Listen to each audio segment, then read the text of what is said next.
आप देख रहे हैं Aurangabad breaking today news. Please subscribe my channel, like share and comment.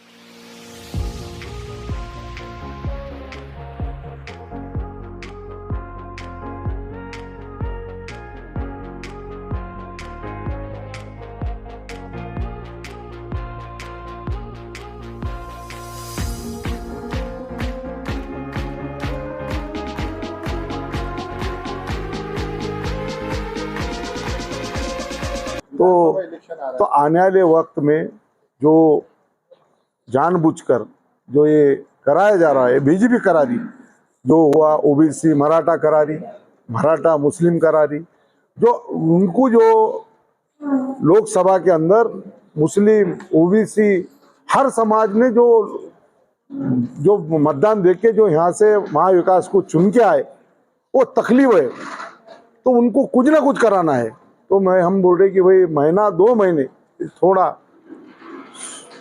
सहन करो। अब इतने दिन सहन करे, वो 2 महीने ये करेंगे, पर 2 महीने के बाद अपनी सत्ता आएंगी और इंशाल्लाह वो तो आज महीने में बोलेगी 100% आने वाली। तो उसके लिए इन्हों कुछ ना कुछ करा रहे। तो गृह मंत्री ने और दोनों मुख्यमंत्री ने जो इन्होंने जो कल बोला, और जो महाराज जो बोलने के बाद भी मुख्यमंत्री उनके मांडी पे मांडी लगा के बैठ रहा, आज तक उन्हें अरेस्ट नहीं हुआ। ऐसा अगर दूसरा समाज करता था तो आज उसको जेल में डालते थे, मगर ये जानबूझ के करा रहे। लोग दुनिया दिख रही, महाराष्ट्र देख रहे, पर आने वाले वक्त में तुम्हारा सारी दुनिया दिख रही तुमको, सहने वाले नहीं और तुम गिरने वाले बोल तो गिरने वाले, इसलिए कर रहे। महाराष्ट्र में दंगे कराने का लग रहा है, 100% कराने के लिए तो बोले जा रहा ना, ये जो करना है इसीलिए बोले जा रहा, उनको 100% कराना है। अब लेने ना देने का उसको बुलाए, इतनी बड़ी रैली निकाले, जो उसके ऊपर कितने गुने दाखिल हुए महाराज के ऊपर, फिर उसको बोले। वो मैं बोला ना कि मराठा समाज का है नहीं महाराज, मैं बोल रहा उसके अगर कुंडली निकाल, मराठा समाज में हम रहते, मराठा समाज इतनी इज्जत करता। अभी तई ने बोले शिवाजी महाराज के साथ पूरे मुस्लिम थे, वो मराठा माने जाते, वो जरंगे पाटिल मराठा माने जाते। अरे मुसलमान हर जगह, जरंगे पाटिल मुंबई को जा रहा था तो उसको पानी पिला रहे थे, मस्जिद में रखे, मदरसे में रखे। वो एक समाज है, मुस्लिम समाज, सबको वो नहीं देखता। और मराठा समाज ओरिजिनल जो मराठा समाज है ना, जैसा जरंगे पाटिल जैसा छत्रपति शिवाजी महाराज जैसा, वो कभी उनके पास तो सब मुस्लिम ही थे। तई ने उन्हें पूरा इतिहास बताया। तो ये जानबूझ के फडणवीस ओबीसी को अलग करना चाह रहे, मुसलमानों को अलग करना चाह रहे, मराठों को अलग करना चाह रहे, और जानबूझ के दंगा कराना है उनको, और इलेक्शन भी बढ़ा रहे। इसीलिए लोकसभा इलेक्शन में नौजवानों से अपील है कि 2 महीने सब्र करो, सब्र का फल मीठा है।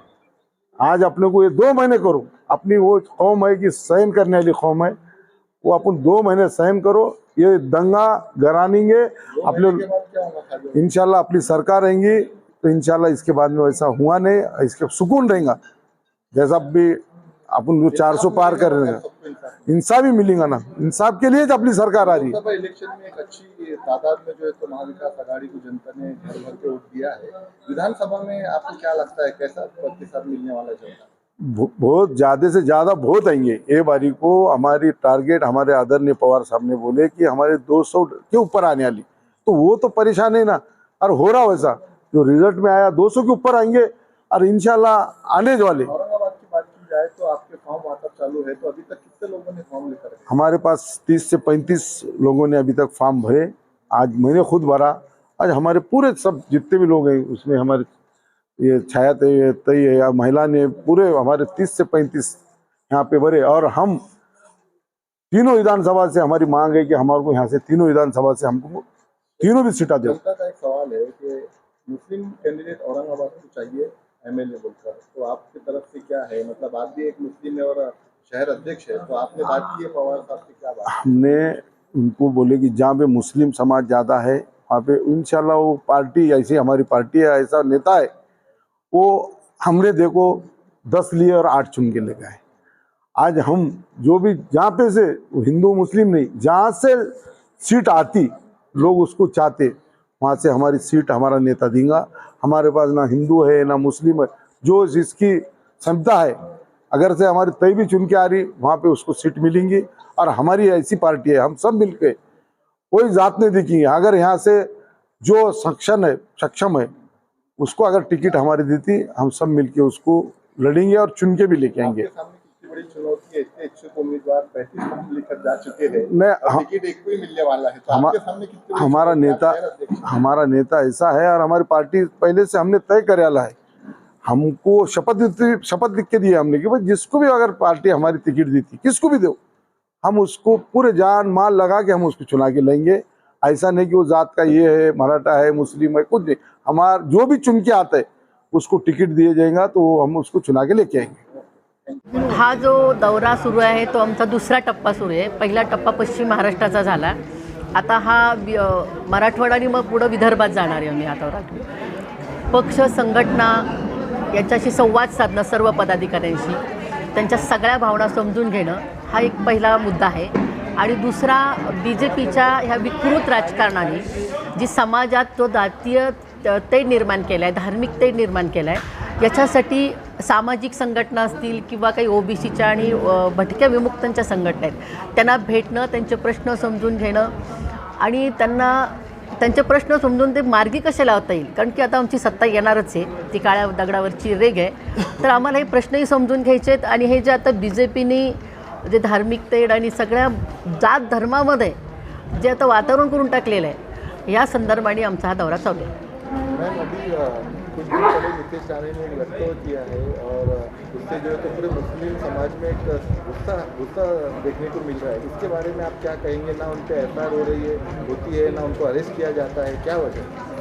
हे नितेश राणे असतील किंवा त्यांनी BJPनी ह्या ज्यांना सोडलेले असं बोलायला, खरं तर पहिला प्रश्न आहे की महाराष्ट्रामध्ये आपल्याला हे जे वातावरण दिसतं आहे की इथं लॉ आणि ऑर्डर काहीच दिसत नाही आहे। हे जे आत्ताचे आमचे जे गृहमंत्री आहेत ते काय करतायत, म्हणजे त्यांना काही FIR होत नाही आहे, घरात घुसून मार, म्हणजे केवढी मोठी दादागिरी आहे इथं। किंवा तुम्ही परवा दिवशी जर बघितलं असेल की मालवणचं जिथं छत्रपती शिवाजी महाराजांचा जो किल्ला ढासळला गेला, तिथं कसली दादागिरी चालली होती, म्हणजे पोलीस बोलत आहेत आणि तिथं ते राणे अशा अंगावर जाऊन बोलत आहेत आणि याच्यावर फडणवीस काहीच करत नाही आहे। ह्या महाराष्ट्रातली जनता उघड्या डोळ्यांनी बघते हे सगळं, आणि हे जे बोलत आहेत ना 1.5 फुटा नितेश राणे की आम्ही घरात घुसून मारणार आहे, अरे हा महाराष्ट्र छत्रपती शिवाजी महाराजांचा महाराष्ट्र आहे, फुले शाहू आंबेडकरांचा विचार घेऊन जाणारा हा महाराष्ट्र आहे। आणि त्यामुळे तुम्ही घरात घुसून जर मारत असाल तर येणाऱ्या इलेक्शनमध्ये ह्या महाराष्ट्रातली जनता त्यांना जागा दाखवून देणार आहे। महिलांवर सुद्धा अत्याचार वाढलेले आहे महाराष्ट्रामध्ये, त्याच्यावर सुद्धा सरकार काहीच करत नाही। हे सरकार आपण आता ना, म्हणजे मागताच मी म्हणाले की एक तर ते अनैतिक सरकार आहे, असंवैधानिक सरकार आहे, त्यामुळे त्यांना कुठलेही विधिनिषेध नाही आहेत। छोट्या मुलींच्यावर होणारे अत्याचार, की म्हणजे बदलापूरची घटना गेली, तुम्ही सगळे पत्रकार आहात की बदलापूरची घटना घडल्यानंतर सलग घटना घडत आहेत, सलग, आणि हे इतके शांत बसलेले आहेत की ह्यांना काही घेणं देणं नाही आहे याचं, म्हणजे तुम्हाला त्यांना भीती नाही आहे कुणाला की मुलींवर अत्याचार होत आहेत। हा जो महाराष्ट्र आहे ना तो सावित्रीबाई फुलेंचा महाराष्ट्र आहे, माता जिजाऊच आहे। आणि म्हणून एकीकडं तुम्ही काही बहिणीला ते माझी लाडकी बहीण म्हणता, माझी लाडकी बहीण म्हणता, आणि माझी लाडकी बहीण म्हणताय आणि त्या महाराष्ट्रामध्ये तिची लेक सुरक्षित नाही, किती नाकर्तंय हे सरकार, हे लाडक्या बहिणींना माहिती आहे। यूपी और बिहार में जातिवाद काफ़ी देखने को आ रहा है सोशल मीडिया पर, अब उसी राह पे जो है तो महाराष्ट्र भी आ रहा है, मतलब हर दूसरे दिन जो है तो किसी की मॉब लिंचिंग हो रही, जैसे भी ट्रेन में जो है तो एक बुजुर्ग आदमी को जो है तो कोई 10-12 लोग मिलकर जो है तो मारते, उसे अस्पताल पहुँचाते हैं। तो ऐसा क्या वजह है? ये जो इलेक्शन अभी विधानसभा का जो आ रहा है, ये इलेक्शन स्टंट बनाया जा रहा है? आता हे जे सगळे प्रकार होत आहेत ह्या BJPकडं किंवा हे 50 खोके घेऊन खोके भादरांचं जे बोगस सरकार महाराष्ट्रामध्ये सत्तेत आलेलं आहे, त्यांच्याकडं कुठलाही अजेंडा विकासाचा नाही आहे, त्यांनी काही केलेले नाही। म्हणजे ह्या महाराष्ट्रातल्या जे युवक आहेत त्या युवकांना बेरोजगार करायचं काम केलं, म्हणजे लाखो युवकांना रोजगार मिळाले असते, ते सगळे उद्योगधंदे गुजरातला पाठवले त्यांनी। आज लेखीबाळी इथं सुरक्षित नाही आहेत, म्हणजे 3.5-4 वर्षाची मुलगी आहे, 2 मुली, तिच्यावर बलात्कार होतो, काय करतात गृहमंत्री काय म्हणतात देवेंद्र फडणवीसजी की तुम्ही ते आता असं म्हणतात की पाठीमागं असं म्हणाले होते काय झालं तर ते बैलगाडीच्या खालून ते कुत्रं चाललेलं असतं तसं मला बोलणार का. आता काय चाललंय आता हे महाराष्ट्रात. आणि म्हणून हे ना करते तिकडं शेतकऱ्यांच्या मालाला हमी भाव नाही. तुम्ही सगळे पत्रकार आहात, तुम्हाला सोयाबीन असेल, कांदा असेल किंवा कांद्याची जी निर्यात बंदी यांचं सरकार गेलं ना ते या सगळ्या टप्प्यात म्हणजे नगर बिगरमध्ये कांद्याचं जे शेतकरी कंबरडं मोडलं. सोयाबीन असेल किंवा कापूस असेल सगळीकडं शेतकरी नाडला गेला. म्हणजे हे प्रश्न त्यांना नाहीच आहेत. आणि म्हणून आता आपण कुठला प्रश्न घेऊन जायचे तर काय करायचं आहे तर मग जातीमध्ये तेढ निर्माण करायचं, धर्मामध्ये तेढ निर्माण करायचं. पण पुन्हा एकदा मी सांगते की हा महाराष्ट्र शिव फुले शाहू आंबेडकरांचा छत्रपतींचा महाराष्ट्र आहे. इथली जनता शहाणी आहे. आप औरंगाबाद के दौरे पर आए हैं, औरंगाबाद का समीकरण क्या कहता है, आने वाले विधानसभा इलेक्शन में बाजी मारेंगे? ऑफ कोर्स बाजी मारेंगे ना. क्या क्या मुद्दे लेकर आए? अभी मैंने आपको बताया कि ये सारे मुद्दे हैं जैसे कि बेरोजगारी है, महंगाई है और ये जो महिलाओं की असुरक्षितता है. ये जो मुद्दे हैं जो लोगों के निजी जीवन के अत्यंत इम्पोर्टेंट मुद्दे हैं. तो यही सारे मुद्दे होंगे और ये सारी जनता के मुद्दे हैं, उनकी जीने के मुद्दे हैं. एक सबसे अहम सवाल, पूरे महाराष्ट्र के मुसलमान मांग कर रहे हैं कि पूरे महाराष्ट्र में हमको 36 सीटें पूरी महाविकास आघाड़ी ने देना, तो हम महाविकास आघाड़ी के साथ में रहेंगे. हर पार्टी ने 12-12 सीट देना चाहिए. इसके ऊपर कुछ एनसीपी विचार कर रही है, शिवसेना विचार कर रही है, कांग्रेस विचार कर रही है. हाँ, विचार तो हो रहा है. अभी की मीटिंग होगी अभी एक महाविकास आघाड़ी की, वहाँ सब निर्णय हो जाएंगे. लेकिन ये हमें मालूम है कि दलित समाज हो या फिर अल्पसंख्यक मुस्लिम समाज है, उन्होंने पूरा महाविकास आघाड़ी को सपोर्ट किया है.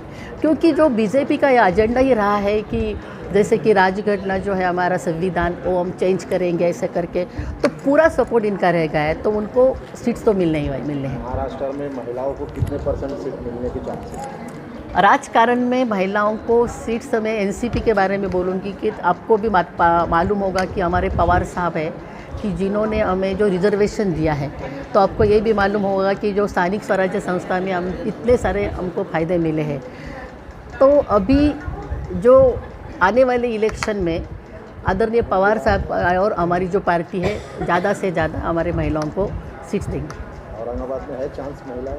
हाँ, अभी वो 3-4 जनों ने जो मिले हैं तो मैं खुद महिला आघाड़ी से हूँ, पश्चिम महाराष्ट्र के अध्यक्ष हूँ.